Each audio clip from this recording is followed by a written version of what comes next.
Introducing the Bite Me Cannabis Club. The Bite Me Cannabis Club aims to be an inclusive online space for cannabis lovers. Whether you're simply curious about how cannabis can improve your life or you're fully seasoned, there's always more to learn. When you join the Bite Me Cannabis Club, you'll have access to like-minded people interested in cannabis, monthly workshops, live Q&As, recipes and recipe swaps, digital cookbooks, fully functional chat feature, and a whole lot more. For a limited time, it's only $5 a month with a 30-day free trial so you can try it out and see if it's right for you. This isn't just another Facebook group or confusing Discord channel. I carefully chose a platform that offers a clear, uncluttered, and seamless community experience. See for yourself, join today, say hello. I can't wait to connect with you there. Join the Bite Me Cannabis Club today. Link in your podcast app.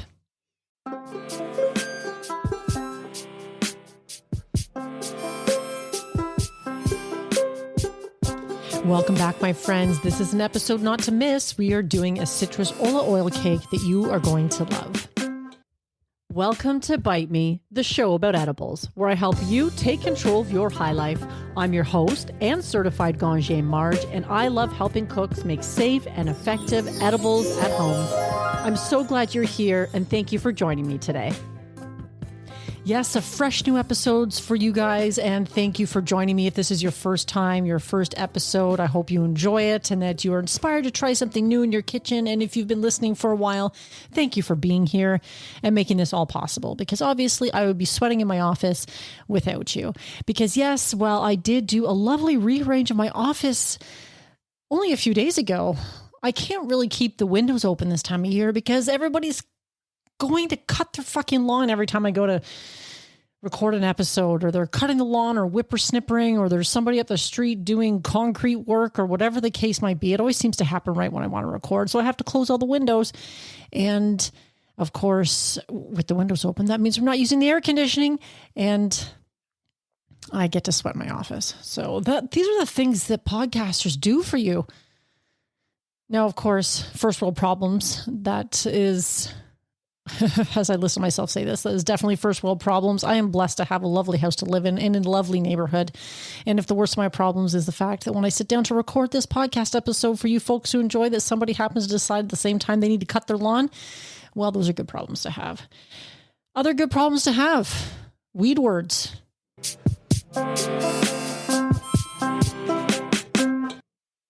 This segment I started a little while ago, and every so often I get a fresh new message about somebody who has a weed word that they would love to share.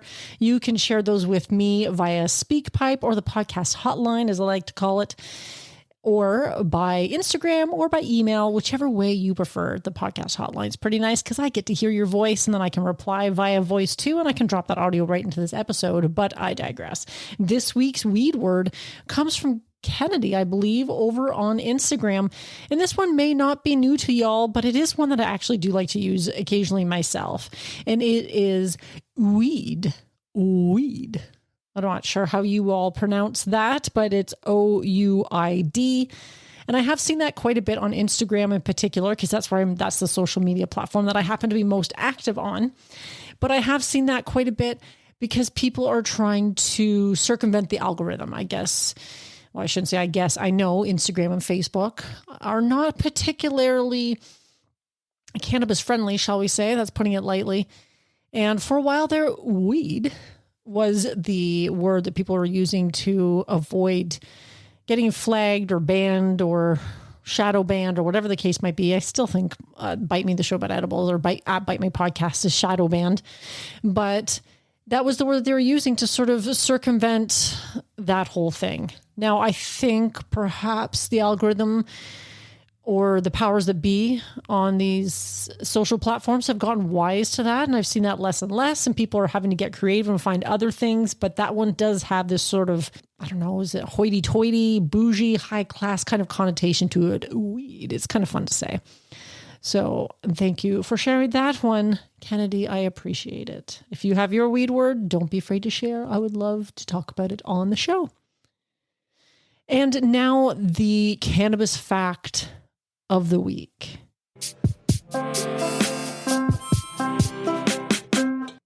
Now, I've been going into a lot of things you can make with hemp because I find it endlessly fascinating that we have this highly renewable, very sustainable resource that now, in particular in Canada, we have a whole industry popping up around the cultivation of cannabis and hemp. And of course, in the States too, in places where it's legal and other places around the world as well. We have such a sustainable plant material available, and how are we not making more use of it? And the things you can make from it, it's mind-boggling. We've covered a lot already on past episodes. Talk about versatile. I'm going to focus on paper products today, though. And of course, we all know that you can make hemp paper. In fact, if I recall, that is one of the initial reasons rather for hemp or prohibition way back in, was it the 30s in the United States, because people who owned paper mills were feeling threatened by the hemp industry because obviously, again, a highly sustainable, fast-growing crop could come in and usurp the traditional paper producing ingredient of wood.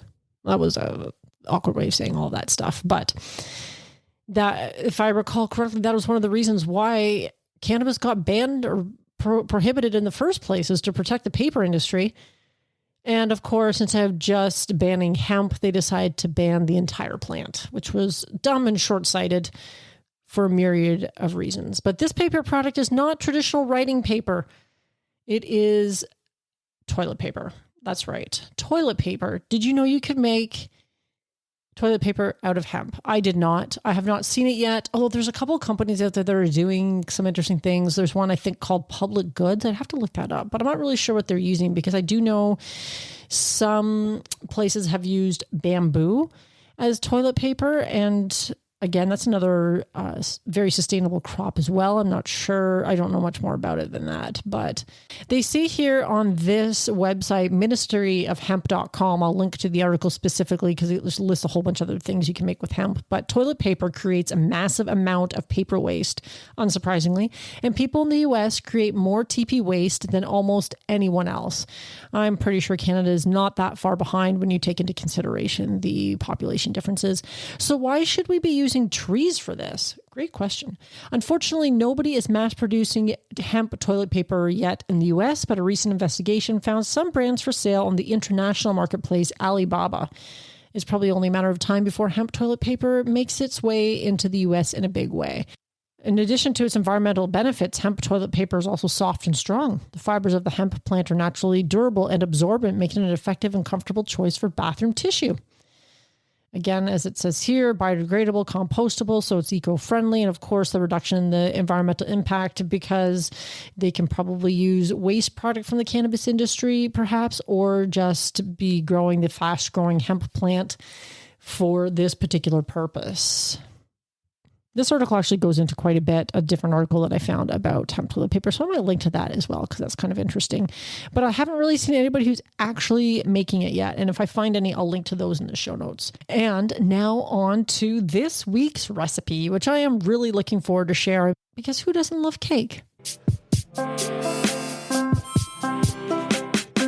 Like last week's asparagus soup with fennel that were shared with me from Chef Julie Hauser, although it is available on her website, so it wasn't necessarily an exclusive share. But this cake was also shared from the same chef, and I have an interview coming up with her. You'll be able to check that out very soon. And anytime I get a recipe from a chef, I love to try it out, because I'm not a professional chef. I'm someone who likes to cook, but that doesn't necessarily mean a whole lot. It just means that I have been forced to cook to feed my family so they don't die for a number of years now. Now, most of those people have left this house, and none of them ever suffered food poisoning at my hand.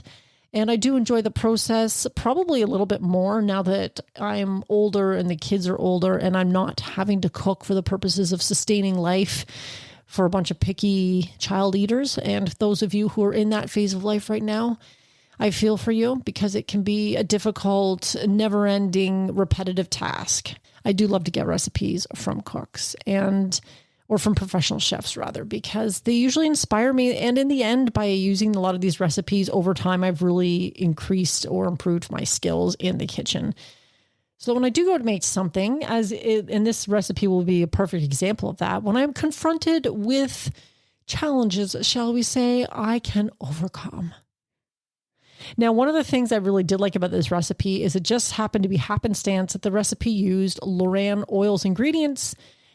I've had Heidi on the show from Loran Oils, and she talks about the many ways that you can use their products to improve your own cooking and baking. So I was so happy to see them here because I happen to have some of those things in my pantry as well, and happy to make use of them.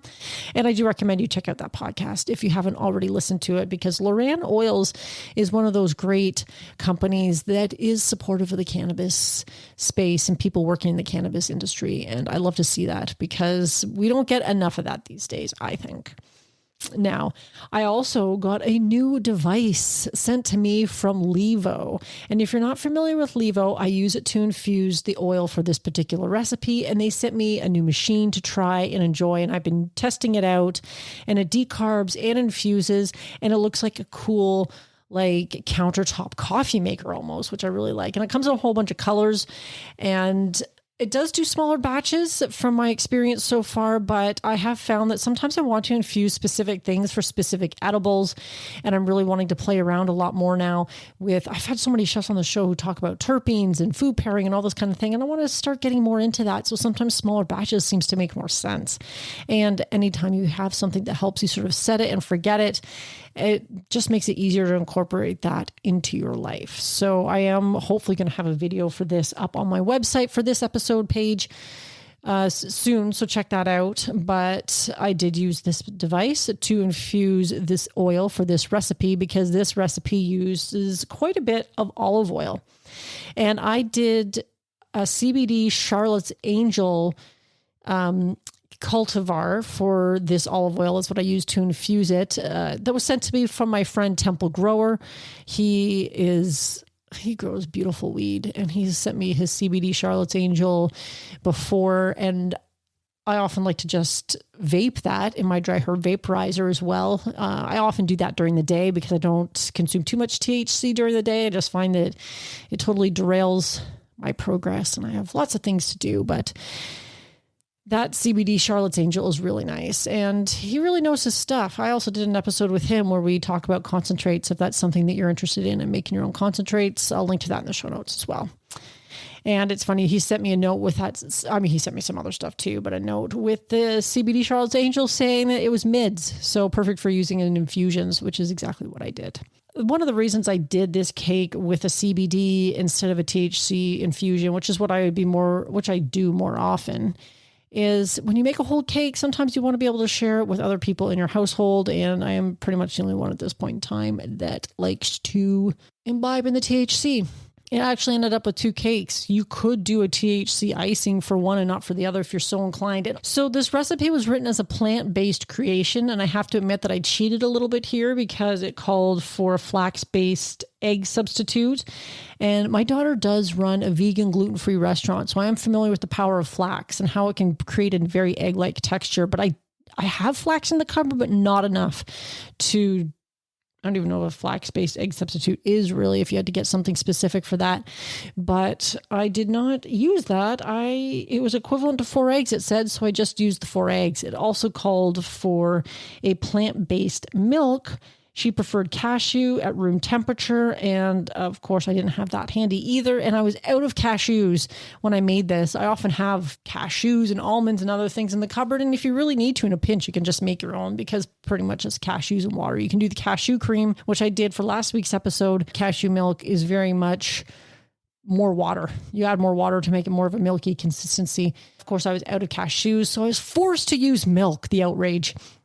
I always have milk in the fridge because I live with my mother-in-law and she likes to have milk in her tea. So we buy milk pretty much just for that purpose. Although I have been experimenting with making cottage cheese in my sous vide as well. And that requires whole milk. And that cottage cheese is actually fantastic, but more about that another time. Did making these substitutions make a difference? At first I thought that it might have, but now that I've enjoyed it for a couple of days, I really don't think it made much of a difference. In a pinch, sometimes you have to work with what you've got.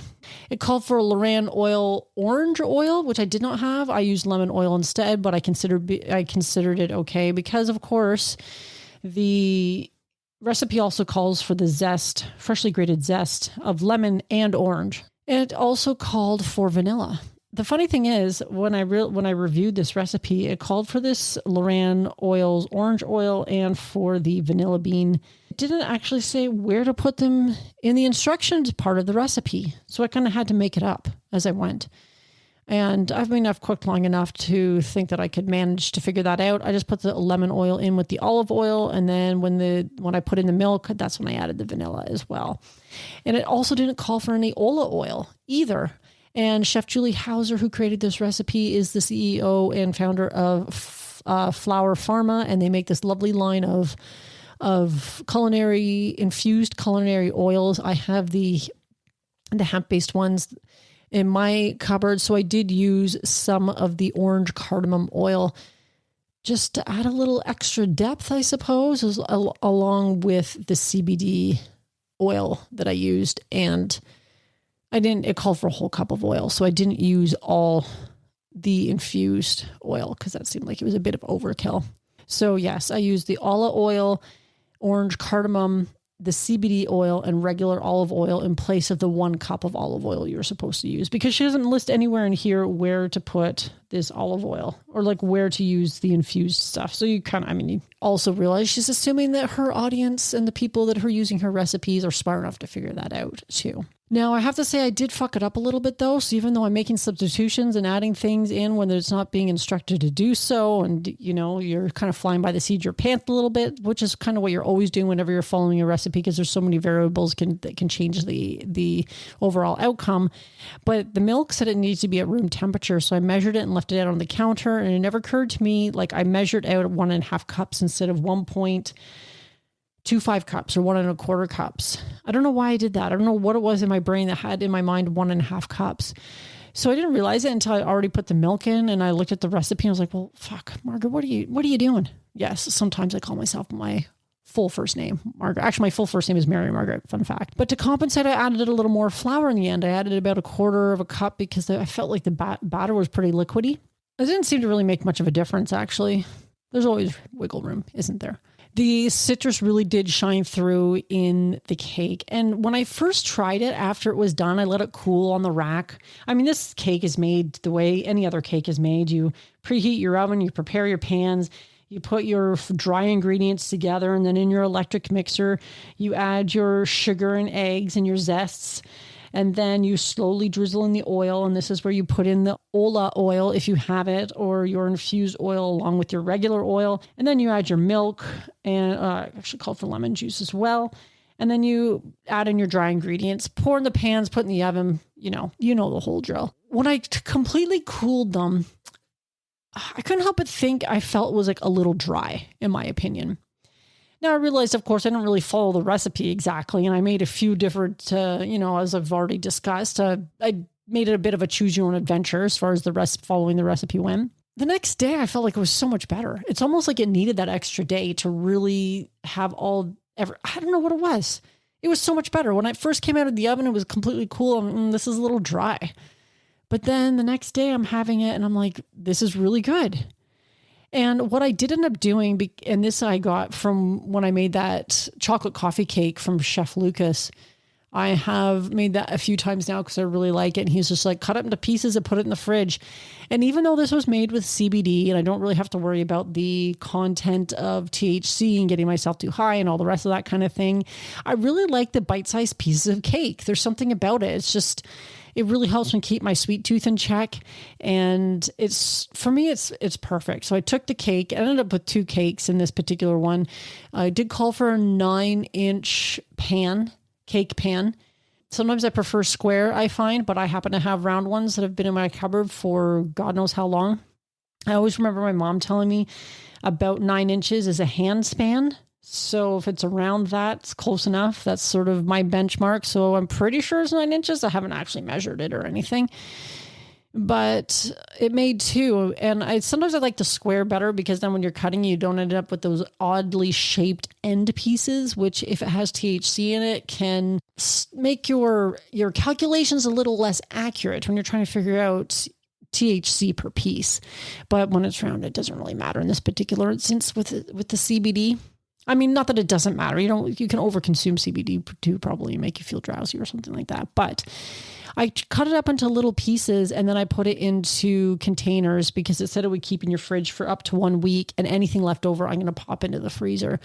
But it just really is nice to have those little pieces of cake. And of course, because it's CBD, I can have a few more than I might otherwise, but I don't know. There's something about that. And then if you wanted to make a frosting, say you wanted to like kick it up a notch, you could do the frosting. This is what I was thinking earlier. You could do the frosting and have it separate and almost put it on like your buttering toast or something like that. And then that way you can keep the cake as CBD for yourself and for whoever else is enjoying it in your household, but then you have your special frosting.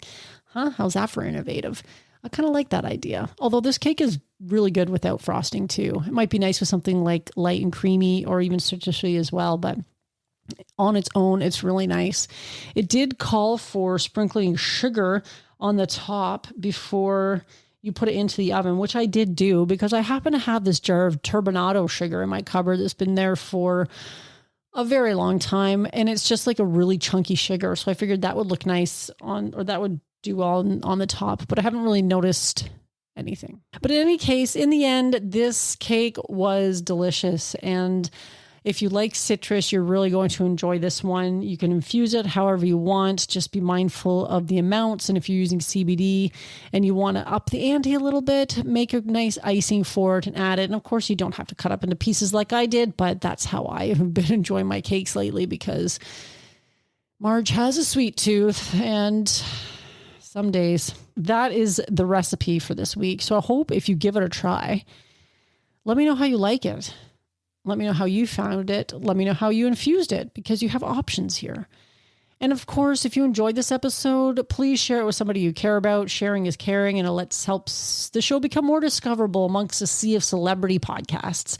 And just because they're a celebrity doesn't mean it's any good. I listen to a lot of podcasts, and I've listened to a few with celebrities. I'm like, it's not that interesting. Sometimes celebrities aren't that interesting. Of course, you can talk to me, email, podcast hotline, over on Instagram. Even if you message me on Facebook, I will get it eventually, or Twitter. I do hop on there from time to time. I'm just not as active over there, but I will get it. And you can always send me your weed word. And if you want to stay up to date with news, events, giveaways, I do have a giveaway going right now. Help me keep these podcast episodes timeless by signing up for the newsletter because I can do the more sort of timely stuff over on the newsletter and keep these episodes nice and clean. Finally, consider using the products and services that I recommend on the Marge Recommends page. I'm your host, Marge, and until next week, my friends, stay high. Are you tired of trying edibles that are inconsistent in strength and flavor? Attempting to figure out your tolerance? Do you want to take control of your edibles experience and find the optimum combination of factors that results in the best outcome? If so, this edibles journal is perfect for you. The Bite Me Edibles Journal provides a convenient and organized way for you to track and record your edibles experience, whether it's homemade edibles or store-bought. It includes 48 fillable pages. It's sized 8.5 by 11 for plenty of writing space, includes information on calculating the potency of homemade edibles, and it was created by an edibles expert. Whether you're a seasoned edibles enthusiast or just starting out on your cannabis journey, the Bite Me Edibles Journal is an essential tool for anyone interested in enjoying their edibles to the fullest. Take control of your high life with this convenient and helpful resource. Add it to your Amazon cart today. Tap the link in the show notes.